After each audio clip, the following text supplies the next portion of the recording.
His political career could face a major setback if he's sentenced to more than 12 months imprisonment without the option of a fine.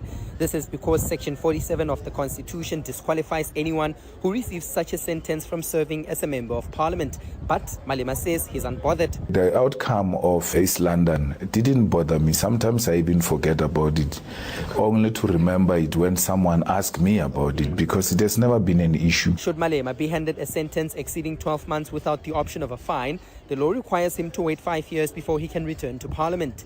The same section does state that no one can be regarded as having been sentenced until an appeal against the conviction is heard. Alpha Ramshwana, Eyewitness News, East London in the Eastern Cape. One of the families of 14 children killed in a scholar transport crash in Vanderbijl Park this week says they will not be following the driver's court case, citing emotional strain. Speaking to the media during a visit by various trade unions yesterday, Mugiti Maphala, grandfather of 17-year-old Buleng, remembered his granddaughter as a disciplined child. He says on the day of the deadly crash, she was early for school. However, her transport driver, Ayanda Dludla, was late. He believes that this was likely the reason he was rushing to get the learners to school. Maphala says they did not know the driver well, but they knew the owner of the minibus taxi who lives in their neighborhood. He says the family has now focused on the burial, which is planned for this weekend. A very humble child, a church goer. She loves church very much, singing at church. And she was just a child that you can associate with, and then my heart is going up. So. Dludla appeared in court yesterday where he abandoned his bail application and the matter was postponed to the 5th of March for further investigation. We'll shift our focus to this now. Eastern Cape Police are expected to focus their attention on the awarding of bail to a primary school teacher who shot and killed 2 of his colleagues before turning the gun on himself. The incident occurred yesterday at Ndabankulu Primary School in Zwelitsha. The school's former teacher was out on bail for sexual assault charges involving learners. Police say he gained access to the school premises by cutting the fencing before locating 3 female teachers who he began shooting at. Oren Singh has more. After shooting 3 of his female colleagues in the kitchen of Ntabakulu Primary School in Zwelisha, the man turned the gun on himself. One of the victims, as well as the accused, were declared dead at the scene, with another succumbing to her injuries a short while later. The incident occurred around midday. Police spokesperson Brigadier Nobuntu Gatana. A former teacher of the school forcibly gained entry to the premises by cutting through the perimeter fence. The suspect proceeded directly to the school kitchen where he opened fire on 3 educators. A full investigation into the circumstances of the attack is underway, including the suspect's breach of bail conditions. The investigation into the full circumstances surrounding the attack continues. Oren Singh, Eyewitness News. Further afield now, Finance Minister Enoch Godongwana has told a World Economic Forum briefing that South Africa's leave from the G20 is a temporary setback. Godongwana announced that South Africa would temporarily step aside from the G20 this year as the United States hold the presidency. But he insists this decision is not because the US can chase South Africa away. The relationship between the two countries has been strained, with US President Donald Trump insisting on the baseless belief of a white genocide in the country.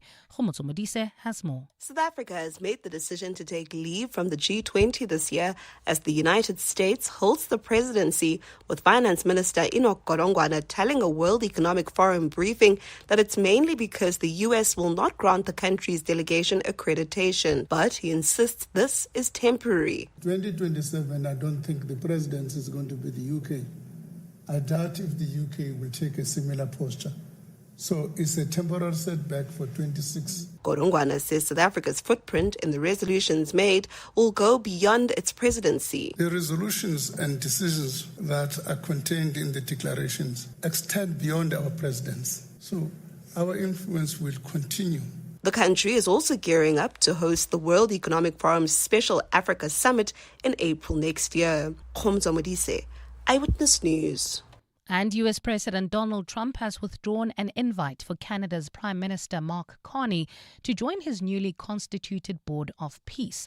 Trump took to his Truth social media platform to make the announcement. It follows comments made by Carney this week about what he called a rupture in the US-led global order. His government has also said it would not pay to join Trump's self-styled body to end global conflicts. The Board of Peace is a body set up by Trump with the objective of resolving global conflicts. Trump has invited dozens of countries to join the board. Gold is trading at $4,918.82 an ounce. The rand is at 16.15 to the dollar, 21.79 to the pound, 18.96 to the euro, and Brent crude oil is at $65.24 a barrel. And in the traffic, we've got delays on the M1 North. This is as you approach the Crown Interchange. Please be on the lookout there. There's also queuing traffic already in El Dorado Park along the N12 East, approaching the Golden Highway.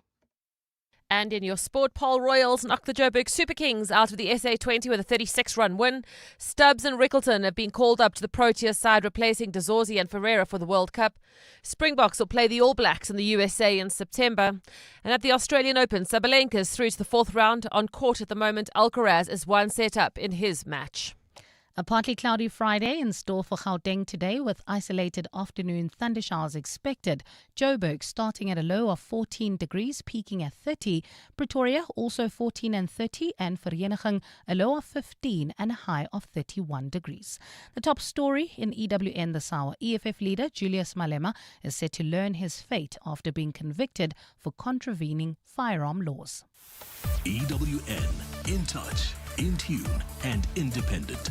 For the latest, visit ewn.co.za or download the EWN app. This is Breakfast with Bongani Bingwa On 702. Let's walk the talk. 9 minutes after 6 o'clock, welcome to 702 Breakfast on this Friday, the 23rd of January. 2026. We've got a bumper show lined up for you. Mark Carney, the Canadian Prime Minister, said at WAF 2026, if you're not at the table, you're on the menu. Where is South Africa when it comes to the global stage? Are we at the table with the big boys? Or are they deciding if we're a starter, the mains, dessert, or even just a snack? We'll reflect on the week that was with international relations analyst Aisha Haji. And then a really stunning admission by the acting police minister Firoz Cachali talking about gangs and gangsterism in Nelson Mandela Bay. But I think you could extrapolate a number of areas, whether it's Cape Town or even here in Gauteng. And he says they're becoming well-resourced. They're being transnational. Police are overstretched, don't have the resources. We're not winning the war. He joins us as our big interview this morning. We've told you about British American Tobacco shutting an operation that has been in existence for over 50 years. 35,000 jobs on the line. They'll speak to us about how they arrived at that decision, and was it in any way influenced by our foolhardy efforts to contain COVID-19, when especially government was warned about the consequences. What do you think you know about Rachel Kolisi? Is everything you've been told and have speculated about true? She joins us to tell us in her own words, particularly because she's got a new docu out.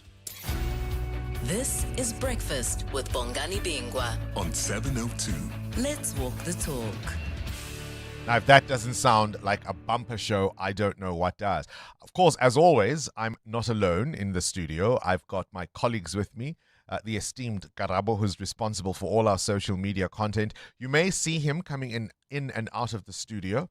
I think he's wearing that Pirates shirt for the third day this week.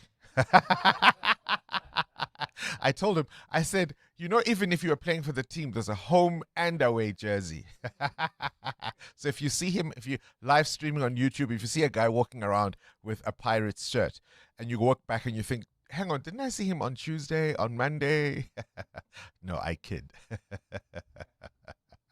That's for all those double chins he has posted on social media of mine. We've got producers Rupfiwa and Siamtanda in the booth. KG starting the clock. Amoramila, a very good morning to you, guiding us through traffic this morning. Good morning, Bongs, and morning 702 lenders. Have you had a good week? I did. I'm glad it's a Friday.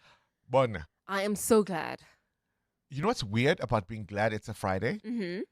Is knowing I'm still glad it's a Friday even though I no longer drink.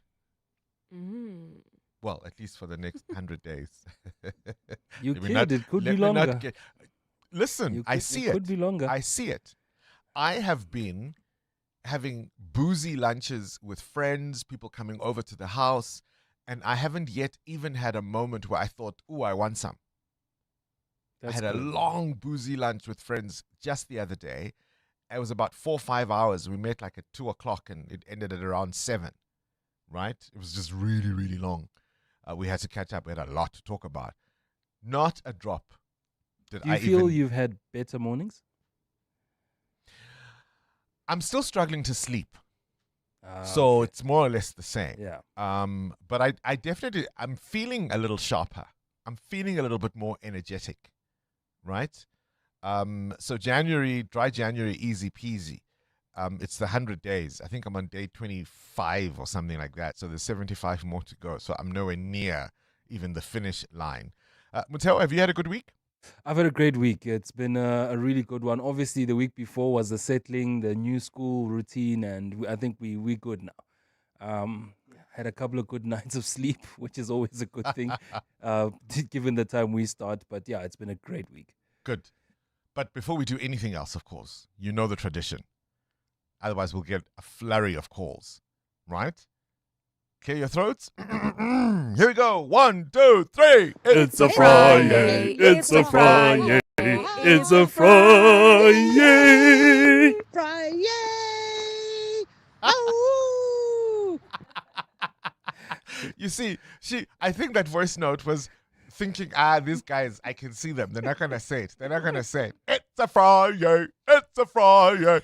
It's a Friday. You're with Bongani Bingwa. 702 weekday mornings, 6 to 9 a.m. So here's a question. Have you ever found or been told you're a little too obsessed with someone? And this person's name is always on your lips, to the degree that you end up trying hard to control yourself, to try not to say their name or to speak about them. It could be perhaps somebody you recently broke up with. It could be a friend. It could be somebody that you're secretly in love with, even though you may not realize. Whatever your reason, have you been in that situation? I mean, we know, for example, our esteemed colleague Amoramila is always talking about my husband Calvin. Major MHC. Every statement, every sentence begins with, you know, my husband Calvin. Has anyone noticed? Everyone. What does he say? Does he know? Has he noticed that every sentence is my husband Calvin? Nothing. He doesn't say much. Hey, he doesn't talk a lot. He's not like me. Yeah. You know, he doesn't talk much, but he's like, yeah. It's the What's the people. mamas? No, of course not. It's the people around me that make me away. Even before Mongezi used to say to me, even before I start speaking, he would say, my husband Calvin, because he knows that I'm going to say Ready something. to start the sentence for you. So, yeah, it's definitely my husband. So for you, it's your husband Calvin. Mm-hmm. Muteo? I think there was a time once, the year was 2013, and there was a kid who had just won South Africa, the Under-19 Cricket World Cup. And I couldn't shut up about him, because at the time we were still looking for our Makayantini and the next bowler, and I was guys like, this is the real deal. This is the kid. You know, I was obviously talking about Rabada, you know, and I just couldn't shut up about it. And, you know, the rest of the world obviously. I still can't shut up about Kagiso Rabada. Exactly. Right? You know, he is the real whenever deal. can you shut up about Kagiso Rabada? So who can't you stop talking about? Have you been in that phase? Maybe it's not today. Maybe it was some time ago. But who's that one person that for a time was always on your lips? Perhaps it's somebody on your mind right now. Let's walk the talk. 702.